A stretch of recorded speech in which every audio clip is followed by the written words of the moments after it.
నెరవేరుతాయి. తదుపరి సింహరాశి.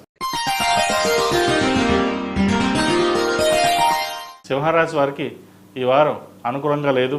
ఈ రాశి వారికి అష్టమ శని ప్రారంభం కాబోతుంది. కొన్ని ఆరోగ్యపరమైన జాగ్రత్తలు తీసుకోవాలి. ఏదైనా ఒక పని ప్రారంభించినప్పుడు అది మధ్యలో ఆగే అవకాశాలు ఎక్కువగా కనిపిస్తోంది. జీవిత భాగస్వామి పట్ల చిన్నపాటి విభేదాలు వచ్చే అవకాశం ఉంది. ధనం అధికంగా వచ్చినా కూడా అవి వచ్చినట్టుగానే ఖర్చు అవుతుంది.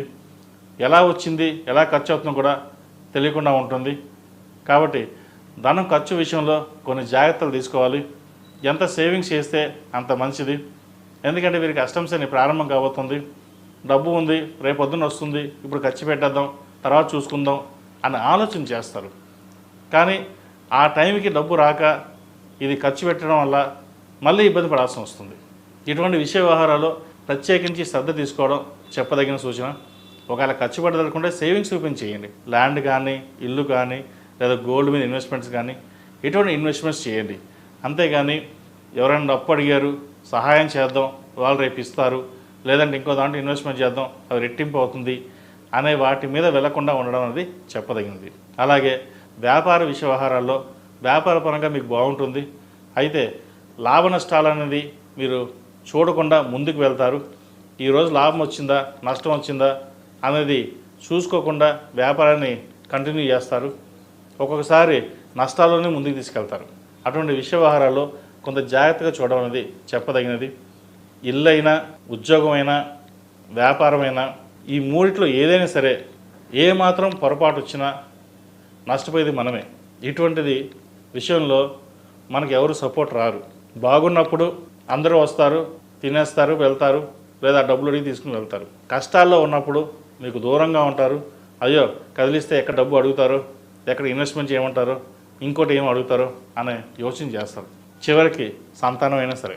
కాబట్టి ఇటువంటి విషయాల్లో మీకు జాగ్రత్తగా ఉండడం అనేది చెప్పదగిన సూచన. అలాగే ఆరోగ్యం పట్ల కిడ్నీకి సంబంధించి, లివర్ సంబంధించి, ఇండైజెషన్ సంబంధించి ఇబ్బంది పెడుతుంది. వాటి విషయంలో కొన్ని జాగ్రత్తలు తీసుకోవాలి. మోకాలు నొప్పులు, అరికాల నొప్పులు ఉండే అవకాశం ఉంది. షుగరు, థైరాయిడ్ వచ్చే అవకాశాలు కూడా లేకపోలేదు. వాటి విషయంలో ఆహార నియమాలు పాటించినట్లయితే మంచి ఫలితాలు సంప్రాప్తిస్తాయి. విదేశీ వ్యవహారాలకు సంబంధించి అనుకూలంగా ఉంటుంది. శుభకార్యాలకు సంబంధించి మంచి సంబంధం కుదురుతుంది. అయితే వచ్చిన సంబంధాన్ని పక్కన పెట్టి తర్వాత చూద్దాం అనే యోచన చేస్తారు. ఏదైతే వచ్చిన సంబంధాలు బాగుంటే ముందుకు వెళ్ళండి, లేకపోతే తర్వాత చూద్దాం అనే సమయానికి మంచి సంబంధం కుదరకపోవచ్చు.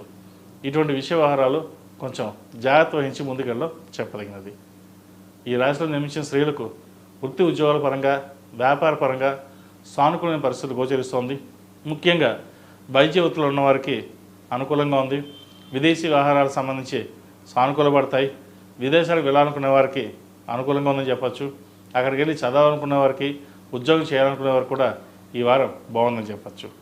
అయితే వ్యాపార పరంగా లాభ నష్టాలు చూసుకుని వెళ్ళాలి. వ్యాపారం బాగుంటుంది, రొటేషన్స్ బాగుంటాయి, ఖర్చు కూడా అలాగే ఉంటుంది. ₹1కి ₹2 ఖర్చు ఉంటుంది. అది మీకు తెలియకుండానే ఖర్చు అవుతుంది. కాబట్టి ఖర్చుల విషయంలో ఎంత జాగ్రత్త వహిస్తే అంత మంచిది. విద్యార్థులకు ఈ వారం అనుకూలంగా ఉంది. కష్టే ఫలి అన్నట్టుగా కష్టపడి ప్రభుత్వ ఉద్యోగం సంపాదిస్తారు. అలాగే వీసాకి సంబంధించి, H1B సంబంధించి, గ్రీన్ కార్డ్ సంబంధించి విషయ వ్యవహారాలు వీరికి అనుకూలంగా ఉంది. విదేశాలకు వెళ్ళి చదువుకోవాలనుకునే వారికి మంచి అవకాశం కూడా చెప్పవచ్చు. దానికి తగ్గ ప్రణాళికలు సిద్ధం చేసుకుంటారు. ఈ రాశిలో జన్మించిన వారు ప్రతిరోజు ప్రతినిత్యం ఓం నమో నారాయణ ఒత్తులతో దీపారాధన చేయడం, అలాగే ఇంట్లో విష్ణు సహస్రనామ పారాయణం రోజు పెట్టండి. వచ్చిన వాళ్ళకైతే చదవండి, రాని వాళ్ళైతే ప్రతిరోజు విష్ణు సహస్రనామ పారాయణం పెట్టడం వల్ల అర్ధాష్టమ శని దోషం కొంతవరకు తగ్గుతుంది. ఏదైనా సరే పరిహారాలు చేసుకోవాలంటే ముందు నామస్మరణే. ఆయనకి ఎంత నామస్మరణ చేస్తే అంత మంచి ఫలితాలు ఉంటాయి. ఏదైనా నామస్మరణ చేస్తే ఫలితం వస్తుందా అంటే పాజిటివ్ ఎనర్జీ. మనం ఏదైనా ఒక మంచి కార్యక్రమం తలపెట్టినప్పుడు, దేవుని ప్రార్థించినప్పుడు ఒక పాజిటివ్ ఎనర్జీ జనరేట్ అవుతుంది. దానివల్ల మనం ఏ పని చేసినా పాజిటివ్గా ముందుకు వెళ్ళడం వల్ల ఓకే ఈరోజు బాగా జరిగింది అనే ఆలోచన వస్తుంది. మనకి నెగిటివ్ కంటే పాజిటివ్ ఎనర్జీ జనరేట్ చేసుకోవడం కోసం దైవారాధన ఎక్కువగా చేయమని చెప్తాం. అలాగే శనివారం నాడు వెంకటేశ్వర స్వామి వారికి తులసిమాల వేయండి, మంచి ఫలితాలు సంప్రాప్తిస్తాయి. ఈ రాశిలో జన్మించిన వారికి కలిసి వచ్చే సంఖ్య 1, కలిసి వచ్చే రంగు తెలుపు. ఏదైనా పని మీద బయటికి వెళ్ళేటప్పుడు ఆదివారం కానీ శుక్రవారం నాడు కానీ వెళ్ళండి, మంచి ఫలితాలు సంప్రాప్తిస్తాయి. తదుపరి కన్యా రాశి.